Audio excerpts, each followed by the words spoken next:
अस्सलाम वालेकुम students, welcome to SEO series. Myself Aamna with you. I hope कि आप सब ठीक ठाक होंगे। आज के लेक्चर में हमारा टॉपिक है साइट मैप। साइट मैप यानी कि नाम से ही जाहिर है, मैप किसी भी चीज का नक्शा। साइट मैप का मतलब होता है हमारी साइट पे कितने पेजेस हैं, हमारी साइट का कौन सा पेज किस पेज से लिंक हो रहा है, इन सब पेजेस की इन्फॉर्मेशन को हम कहते हैं साइट मैप। अब हमारी साइट के साथ दो चीजों का इंटरेक्शन होता है, एक होते हैं क्रॉलर्स और दूसरे होते हैं विजिटर्स। विजिटर्स यानी वो लोग जो हमारी साइट के ऊपर आते हैं, इसे विजिट करते हैं, या ऐसे यूजर्स जो हमारी सर्विसेज लेते हैं, यानी इन शॉर्ट के जो भी लोग हमारी साइट के ऊपर आते हैं, ह्यूमंस, उन लोगों का हमारी साइट के साथ इंटरेक्शन होता है। दूसरे नंबर पे गूगल के क्रॉलर्स का या कोई भी सर्च इंजन उसके क्रॉलर्स का हमारी साइट के साथ इंटरेक्शन होता है। अब दोनों के लिए यानी ह्यूमंस के लिए और बॉट्स के लिए अलग अलग साइट मैप होता है। ह्यूमन के लिए जो साइट मैप यूज होता है वो होता है HTML साइट मैप, और जो बॉट्स के लिए यूज होता है वो होता है XML साइट मैप। इन दोनों में डिफरेंस ये होता है कि एक जो होता है वो कोडिंग की शेप में होता है और दूसरा हमारी ह्यूमन लैंग्वेज में होता है जो कि यूजर्स के लिए होता है। आज की इस वीडियो में हम बेसिकली बात करने जा रहे हैं XML साइट मैप के बारे में। हम देखेंगे किस तरह से XML साइट मैप क्रिएट करते हैं और किस तरह से इसको सबमिट किया जाता है cPanel में या वर्डप्रेस की साइट पे। इन दोनों में हम प्रैक्टिकली देखेंगे कि किस तरह से हम अपने साइट मैप को सबमिट करवा सकते हैं। अगर आपकी वेबसाइट कोडिंग में है, आप किस तरह से अपनी साइट मैप को सबमिट कर सकते हैं cPanel पे। आप अपने डेवलपर्स की हेल्प भी ले सकते हैं, लेकिन ये छोटा सा काम है और बहुत ही ईजी है, आप इसको खुद भी कर सकते हैं। और इसके साथ साथ अगर आपकी वर्डप्रेस की वेबसाइट है तो वहां पे आप किस तरह से site map XML site map create कर सकते हैं, वो भी आपको आज मैं बताऊंगी इसी वीडियो में। तो चलते हैं लैपटॉप की स्क्रीन पे और देखते हैं हम किस तरह से साइट मैप क्रिएट करते हैं। इसके लिए सबसे पहले हम गूगल पे सर्च कर लेंगे साइट मैप जनरेटर। तो सबसे ऊपर आपके पास यही साइट आएगी, इसे हम ओपन कर लेंगे, यानी xmlsitemap.com। अब यहाँ पे हम अपनी साइट का जो मेन URL है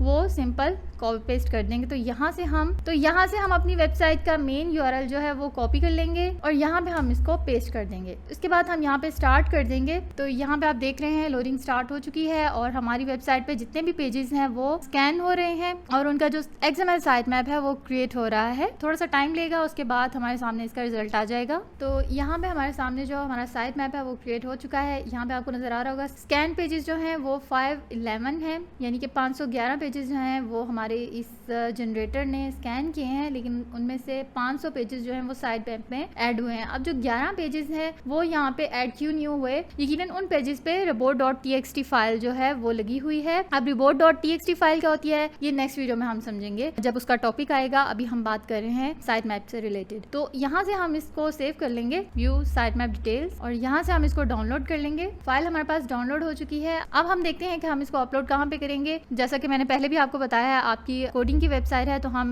cPanel में जाएंगे, वहां पे हम जाएंगे फाइल मैनेजर में। फाइल मैनेजर में जाने के बाद हम यहाँ पे ओपन करेंगे पब्लिक HTML। यहाँ पे डबल क्लिक करेंगे तो हमारे सामने ये ओपन हो चुकी है। अब यहाँ पे आपको नजर आएगा ऑलरेडी यहाँ पे साइट मैप .xml अपलोड है, लेकिन हम साइट मैप नया क्रिएट कर चुके हैं। और ऐसा भी होता है कि हम नए पेजेस बनाते हैं जो कि ऑलरेडी साइट मैप में ऐड नहीं होते, तो हम जरूरत के लिहाज से नया साइट मैप क्रिएट करते हैं और दोबारा से cPanel में अपलोड कर देते हैं। और इसी तरह से जैसे जैसे हमारे वेबसाइट में पेजेस ऐड होते रहते हैं, हम उनको साइट मैप में भी ऐड करते रहते हैं। अब यहाँ पे हमें अपलोड का ऑप्शन मिल रहा है, इसको हम क्लिक करेंगे। अब यहाँ पे हमसे वो पूछ रहा है ओवरराइट एग्जिस्टिंग फाइल्स, इसको हम क्लिक कर देंगे क्योंकि इसमें ऑलरेडी हमने साइट मैप जो है वो जनरेट किया हुआ है, लेकिन जो नए पेजेस हैं वो इस नए साइट मैप में होंगे, तो हम इसको ओवरराइट कर लेंगे ताकि जो पुरानी फाइल्स हैं वो भी रहे और उसमें नई फाइल जो है वो ऐड अप हो जाएंगी। अब यहाँ से हम सिलेक्ट फाइल करेंगे तो ये हमारे सामने हमारी फाइल जो है वो आ चुकी है, इसको हम ओपन कर लेंगे। तो ये यहाँ पे अपलोडिंग स्टार्ट हो चुकी है।